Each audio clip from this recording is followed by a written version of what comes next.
Yan na ang DIY ko na misa.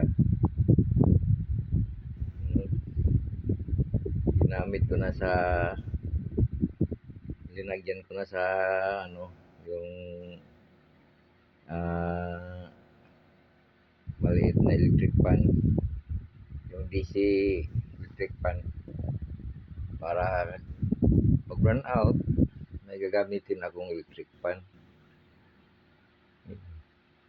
Ilagay ko lang sa DIY na table ko, galing scrapan ng mga turning table. So, yan lang. Yan lang.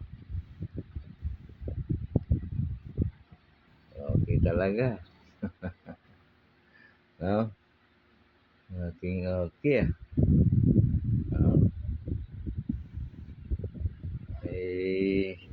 Marami talagang kapag may makita ka sa scrapan, may maipasok talaga sa utak mo na may ang gagawin mo bilang DIY. Okay. Salamat po.